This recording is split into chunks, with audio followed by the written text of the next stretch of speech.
News में आपका स्वागत है। आज हम आम आदमी पार्टी के युवा नेता विपिन राणा जी से क्षेत्र की समस्याओं संबंधित सीधी बात करेंगे। खबर कंट्रोल में सर आपका स्वागत है। सर बहुत बहुत धन्यवाद जी। जानना चाहेंगे सर, कोरोना काल से लेके अब तक आपने लोगों के लिए क्या क्या कार्य किए क्षेत्र में? कोरोना काल से लेके और अभी तक जो 3 से 4 महीने का समय अंतराल रहा भैया जी, वो हम और हमारे मुख्यमंत्री और सारे मंत्री विधायक हम तो क्षेत्र में ही रहे हैं। कोरोना से ना डरे हैं ना घबराए हैं, और उसी का परिणाम आज है कि दिल्ली सबसे ऊपर चल रहा है। हमारे यहाँ पर रिकवरी रेट सबसे ज़्यादा है, हमारे यहाँ पर कंट्रोल सबसे ज़्यादा है। जहाँ पूरा भारत बंद हो रहा है, लॉकडाउन बढ़ रहा है, वहीं पे दिल्ली खुलती जा रही है और लॉकडाउन तो हमने ख़त्म कर ही दिया है। तो ये अपने क्षेत्र की अगर मैं स्पष्ट रूप से बात करूँ तो BH सलवास हॉस्पिटल में मैं CM साहब का रिप्रेजेंटेटिव रहा पिछले 4 महीने से, और क्षेत्र से जितने भी ज़रूरतमंद लोगों ने ये कहा कि जी हमें टेस्ट करवाने की ज़रूरत है, उनके हम लोगों ने टेस्ट करवाए। जनता के बीच में ऑक्सीमीटर डिवाइड किए, और जिसको ऑक्सीजन लेवल थोड़ा सा भी हमें ऐसे लगा कि कम हो रहा है, उसको हमने तुरंत प्रभाव से ये मान के चलो 2 घंटे के अंदर अंदर हॉस्पिटल में एडमिट करवाया, ताकि उसको उचित इलाज देकर और उसकी जान माल की जो नुकसान होता है उसको बचाया जा सके। सर मैं आपसे ये भी जानना चाहूँगा कि मनीष सिसोदिया जी डिप्टी CM हैं, उन्होंने कहा था केसेस बढ़ेंगे, 5 लाख से ज़्यादा केस बढ़ सकता है। दिल्ली का माहौल बिल्कुल डर सा माहौल बन गया था, लेकिन अमित शाह जी आए, फिर उन्होंने अपने हाथ लिया, तब जाकर इस पर क्या कहेंगे? सर जो वो मनीष जी ने बोला था वो एक थ्योरी थी। थ्योरी जो होती हैं वो जो हमारे वैज्ञानिक लोग होते हैं जो एनालिसिस करके थ्योरियाँ बनाते हैं, वो उस पर आधारित थी। उस थ्योरी के अकॉर्डिंग डिप्टी CM साहब ने ये कहा था कि दिल्ली में शायद कोरोना का रेट जो बढ़ रहा था, जिस तरह से वर्ल्ड में बढ़ रहा था या पूरे इंडिया में बढ़ रहा था, वो पहले 32 दिन में डबल हो रहा था, फिर 16 दिन में डबल हो रहा था, फिर 8 दिन में डबल हो रहा था। उस थ्योरी के अकॉर्डिंग हम लोगों ने ये कहा था कि शायद हो सकता है जुलाई के लास्ट तक दिल्ली में 5 से 5.5 लाख कोरोना के पेशेंट हो जाएं। लेकिन हमारे जो एक पढ़े लिखे मुख्यमंत्री होने का फ़ायदा होता है वो दिल्ली को पूर्ण रूप से मिला है। हमारे मुख्यमंत्री की जो नीतियाँ रही उसके कारण। दूसरा आपने कहा अमित शाह जी, मैं आपके चैनल के माध्यम से ये पूछना चाहता हूँ कि उत्तर प्रदेश में, मध्य प्रदेश में और बहुत सारे राज्यों में जहाँ पर कोरोना पीक पॉइंट पे पहुँच चुका है, वहाँ पर हालात बहुत बुरे हैं। चाहे उसमें राजस्थान का भी आप नाम ले लें, चाहे उसमें गुजरात का भी नाम ले लें। क्या गृह मंत्री जी केवल दिल्ली के गृह मंत्री हैं, उन राज्यों के गृह मंत्री नहीं हैं? क्यों वो वहाँ पर कंट्रोल नहीं कर पा रहे हैं? तो वो केवल और केवल एक दिन का स्टंट था। मैं बिल्कुल नहीं मानता कि इसमें अमित शाह जी का कोई रोल रहा। ये कोरोना दिल्ली के अंदर जो कंट्रोल हुआ है वो केवल और केवल हमारे जो यशस्वी मुख्यमंत्री अरविंद केजरीवाल जी उनकी नीतियों के कारण हुआ है। मैं तो यही मानता हूँ। तो सरकार वैक्सीन कब तक ला पाएगी सर? वैक्सीन का जो काम होता है वो आपको पता है केंद्र सरकार का होता है जी। हमने अपने लेवल पर प्लाज्मा थेरेपी का इजाद किया, जिसके कारण हमने बहुत सारे लोगों की जानें बचाई। हमने भारत में पहला प्लाज्मा बैंक दिल्ली के अंदर खोला, जिसमें ताकि जो डोनर्स होते थे उनको एक प्लेटफॉर्म मिल जाए, जो रिक्वायरी पर्सन होता था उसको एक प्लेटफॉर्म मिल जाए कहाँ पे हमें देना है और कहाँ से हमें लेना है।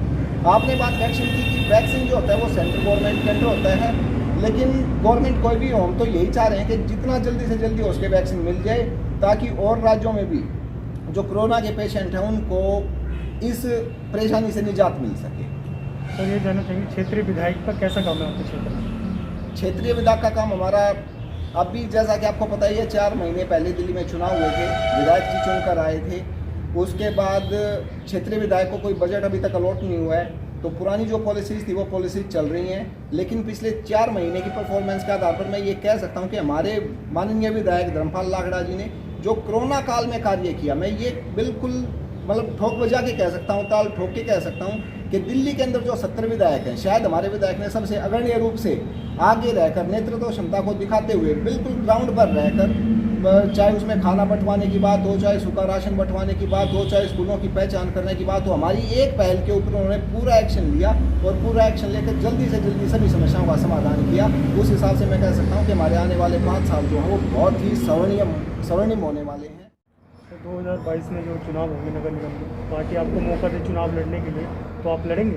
बिल्कुल, अगर पार्टी मुझे अपना चेहरा बनाती है, पार्टी को ये लगता है कि विपिन यहाँ से चुनाव लड़ सकता है, तो मैं लड़ने के लिए बिल्कुल तैयार हूँ। पार्टी जैसा मुझे आदेश देगी, वो चुनाव लड़ने का देगी तो मैं लड़ूंगा, और अगर वो लड़वाने का देगी तो मैं लड़वाऊंगा भी। मैं अपने कर्तव्य से पिछले 7 साल से भी सख्त परे नहीं हुआ हूँ। मैं बूथ अध्यक्ष से लेकर जिला तक की जिम्मेवारी में रहा हूँ पार्टी के अंदर।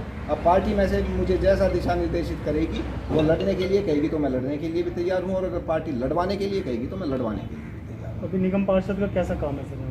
निगम पार्षद का छोड़ के आप अगर एमसीडी पे भी आ जाए, निगम पार्षद तो बहुत छोटा, मैं तो पूरी एमसीडी का भी कहता हूँ। एजुकेशन में अगर कोई डिपार्टमेंट दिल्ली के अंदर सबसे पीछे चल रहा है तो वो एमसीडी में चल रहा है। उसके बाद हेल्थ की अगर बात करें तो एमसीडी उसमें भी फिसड्डी है। अभी श्रीमान नरेंद्र मोदी जो हमारे प्रधानमंत्री जी हैं, उन्होंने एक सर्वे करवाया था कि कौन सा एमसीडी सबसे अच्छा काम कर रहा है, क्योंकि कॉरपोरेशन जो होते हैं वो हर सिटी के अंदर होते हैं। तो 30 में जो सर्वे हुआ था उस 30 में से हमारी जो नॉर्थ एमसीडी है वो पीछे से दूसरे स्थान पर आई है।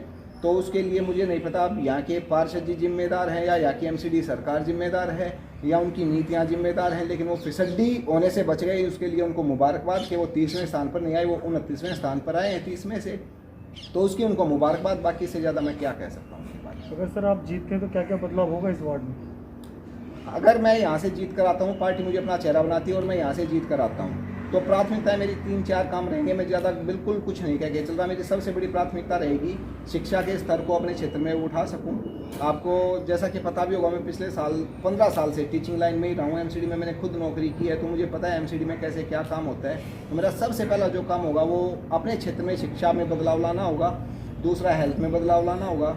तीसरा, मेरे वार्ड के अंदर शिव विहार एक कॉलोनी है, उसके पीछे 6 एकड़ ज़मीन पड़ी हुई है।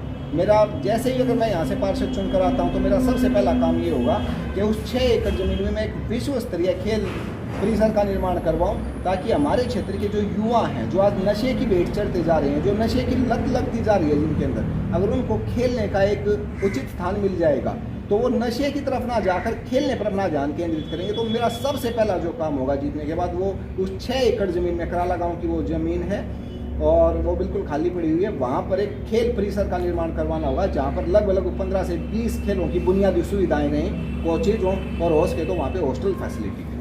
धन्यवाद सर।